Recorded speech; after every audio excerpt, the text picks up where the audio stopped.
This video is going to talk about America and the homeless crisis. The first subject we're going to talk about is what homelessness is. Then we're going to talk about who it affects and then ideas. And we're going to explore the pros and cons about different ways to look at homelessness. Being homeless affects several people. In fact, Webster's definition of homelessness is having no home or permanent place of residence, while other definitions incorporate one living in a housing situation that meets minimum standards.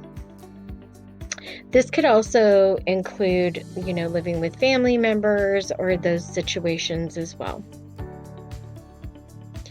Who does homelessness affect? It affects over 2 million people per year.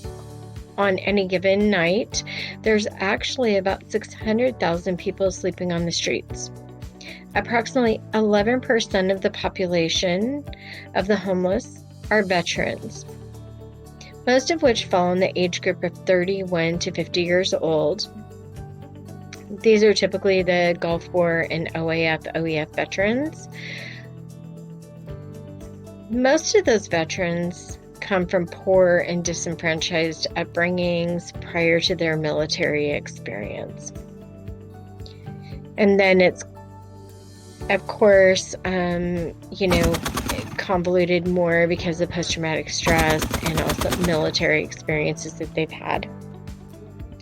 Another large percentage of the homeless population has comorbidities like mental illness, substance abuse, post-traumatic stress.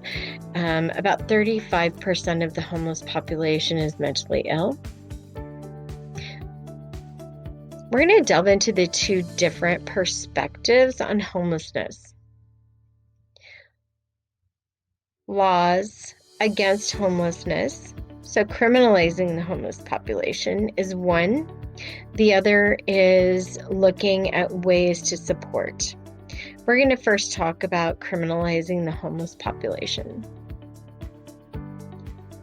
So to help decrease the number of homeless people on the streets, and this is for, safety reasons as well as public health reasons, people have decided, or legislators have decided, that it is important to pass laws that criminalize the homeless population.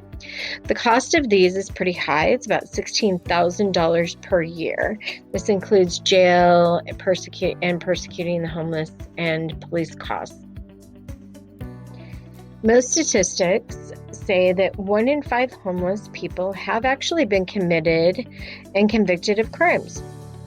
And 30% of them have actually committed crimes but have not been convicted. So it is a quite significant part of the population that has committed crimes. I wanted to go into some examples of how criminalizing the homeless can potentially keep them accountable and or reverse homelessness. 18% of cities across the country have passed laws against camping. This includes sleeping in cars. Another 76% of cities have passed laws against begging, which includes panhandling, aggressive movements, and actions towards people.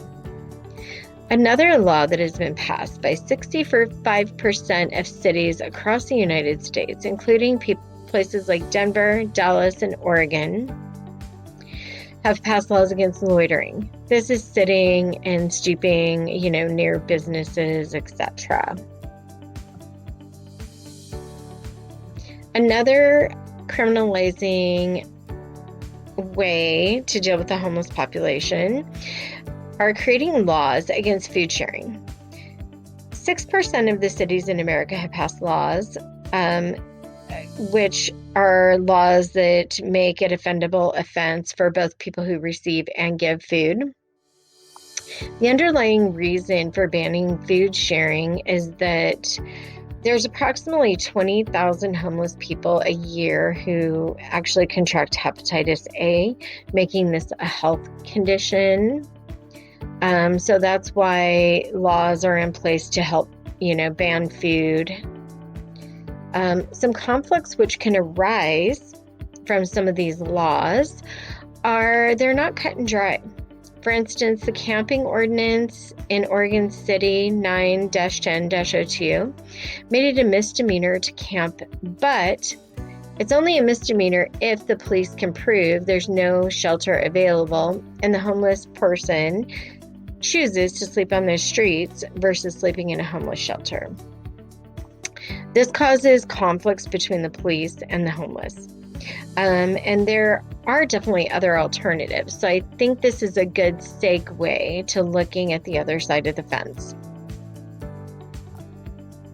The other side of the fence is that there are organizations and social programs and advocacy programs and some legislature that's coming out to actually help the homeless versus criminalizing them. The group of people rather ban criminalization of the homeless and overturn laws because there's a significant percentage of the homeless population that isn't accounted for but is directly impacted by criminalization, and that is 39% of children who are homeless. So they account for a large percentage of the population.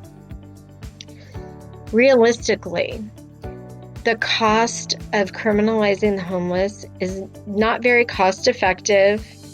Housing people and providing social work services or social health services is actually a lot less expensive.